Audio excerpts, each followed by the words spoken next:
प्रथम विश्व युद्ध के दौरान जो रूस की स्थिति बनी हुई थी, जो वहाँ की जनता को हकीकत का पता चल गया था, उसके बाद प्रथम विश्व युद्ध के बीच में ही रूस की जनता ने रूस के जार शासक के खिलाफ विद्रोह छेड़ देता है। और यह आंदोलन फरवरी क्रांति के नाम से भी जाना जाता है, क्योंकि यह क्रांति जो है वह 22 फरवरी को होता है। लेकिन यह दोनों जो डेट है, इस दोनों डेट में अंतर है। यह 7 मार्च जो है वह ग्रेगोरियन कैलेंडर के अनुसार होता है, ग्रेगोरियन कैलेंडर के अनुसार, जो कि पूरे ये विश्व मानता है। ग्रेगोरियन कैलेंडर के अनुसार जो है यह 7 मार्च को होता है, लेकिन जूलियन कैलेंडर के अनुसार यह घटना 22 फरवरी को होती है। इसलिए जूलियन कैलेंडर जो है वह रूस में चलता है, इसलिए इस क्रांति को फरवरी क्रांति के नाम से भी जाना जाता है। तो यह क्रांति फरवरी में होती है 22 अक्टूबर 1917 को। और लोग पेट्रियटग्राद में, जिसको बाद में लेनिनग्राद के नाम से भी जाना गया, क्योंकि लेनिन जब स्विट्जरलैंड से आया था तो वो इसी जगह पेट्रोग्राद में ही अपना आंदोलन छेड़ा था, इसीलिए उसके सम्मान में इसका जगह का नाम लेनिनग्राद भी पड़ गया। तो रोटी दो नारे के साथ 22 अक्टूबर 1917 को पेट्रोग्राद पर किसान और मजदूर हड़ताल कर दिए और विद्रोह छेड़ दिए। इसी क्रांति को जो है वह फरवरी क्रांति के नाम से जानते हैं, लेकिन यह ग्रेगोरियन कैलेंडर के अनुसार यह घटना 7 मार्च को होती है।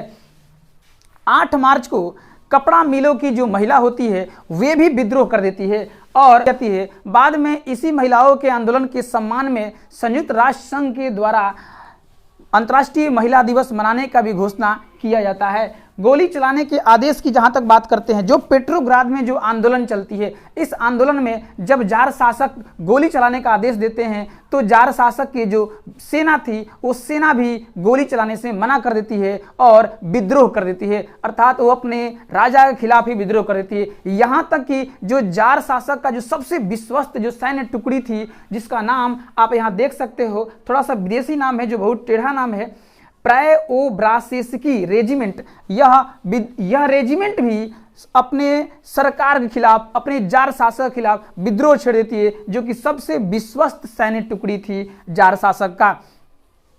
12 मार्च को राजा जार निकोलस द्वितीय गद्दी छोड़ भाग जाता है और इस तरह से रूस में रोमनोव राजवंश, जो कि एक निरंकुश राजवंश था, वह समाप्त हो जाता है। इसके बाद 15 मार्च को सरकार बनती है और यह सरकार बुर्जुआ सरकार कहलाती है, क्योंकि यह मध्यम वर्ग की जो है वो बात करता था, इसलिए इसे बुर्जुआ सरकार बोला गया। तो लोबाव के नेतृत्व में सरकार बनती है, लेकिन यह सरकार ज़्यादा दिनों तक नहीं चलती है, क्योंकि यह क्रांति केवल राजनीतिक परिवर्तन या राजनीतिक स्वतंत्रता के लिए नहीं हुई थी, बल्कि आर्थिक और सामाजिक स्वतंत्रता के लिए भी हुई थी, जो कि लोबाव की सरकार में सामाजिक स्वतंत्रता और आर्थिक स्वतंत्रता नहीं मिल रही थी। इस कारण से लोबाव की सरकार भी बहुत दिनों तक नहीं चलती है और यह सरकार गिर जाती है। इसके बाद सरकार बनती है केरेंस्की की सरकार। यह सरकार जो है, इसके नेतृत्व में सरकारें जो है कुछ अच्छा काम करती है और इसके नेतृत्व में संवैधानिक रूप से सारे काम होता है। बोल सकते हैं कि केरेंस्की के नेतृत्व में जो है वह रूस में अच्छा काम होता है और लगभग जितने सारे काम होते हैं वे सभी काम संविधान के दायरे में होता है, चाहे वो बहाली की बात हो, चाहे वो किसी फैसला की बात हो, या किसी भी प्रकार का जो है नियम कानून की बात हो। वो कुल मिला जुला कर जो है केरेंस्की की सरकार में संवैधानिक सरकार की स्थापना होती है। तो केरेंस्की सरकार अच्छी थी, लेकिन आपको बताना चाहता हूं इस क्रांति का जो मूल क्रांति जो हुआ था 1917 की जो क्रांति थी, इस क्रांति को उतनी महत्व नहीं दी जाती है जितना अक्टूबर क्रांति को महत्व दी जाती है, जो कि वह घटना भी 1917 में ही हुआ था। और यह घटना लेनिन के नेतृत्व में होता है, जब लेनिन स्विट्जरलैंड में जार निकोलस द्वितीय के द्वारा जब देश से बाहर निकाल दिया गया था, तो जार निकोलस द्वितीय के द्वारा जब देश से बाहर निकाल दिया गया था, उसके बाद लेनिन स्विट्जरलैंड में जाकर शरण लिया था। लेकिन जैसे ही यह फरवरी क्रांति होती है, इस क्रांति के बाद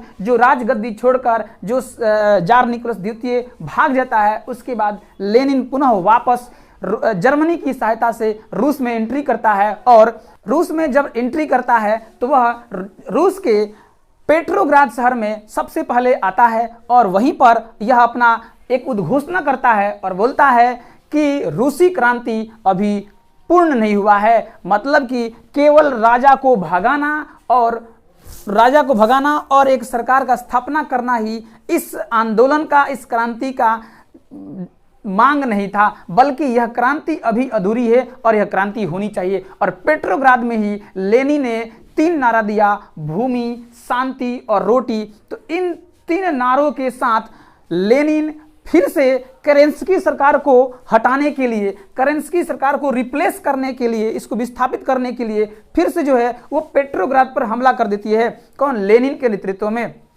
लेनिन को जनता के साथ साथ सेना का भी समर्थन प्राप्त होता है और लेनिन एक तरह से बोल सकते हैं कि सैन्य बल का प्रयोग करके जो केरेंस्की सरकार को गिराने का काम करता है। और यह 7 नवंबर को घटना होती है पेट्रोग्राद में, जहां पर सभी सरकारी भवन जैसे कि बैंक, रेलवे स्टेशन, सड़क या फिर सरकारी जो भवन थे उन सभी पर, डाकघर, सभी भवनों पर जो है लेनिन के नेतृत्व में कब्जा कर लेता है। और ये 7 नवंबर जो है ग्रेगोरियन कैलेंडर के अनुसार होता है, जबकि जूलियन कैलेंडर के अनुसार यह घटना 25 अक्टूबर को होती है। इस तरह से केरेंस्की सरकार का जो है अंत हो जाता है और लेनिन के नेतृत्व में रूस में सरकार का गठन होता है और उसका जो यह शासक एक तरह से बोल सकते हैं कि बहुत ही परिवर्तन लाने का काम करता है रूस में। यदि आज का सेशन आपको अच्छा लगा हो तो वीडियो को लाइक करना ना भूलें और चैनल को सब्सक्राइब करना भी ना भूलें। इसके अलावा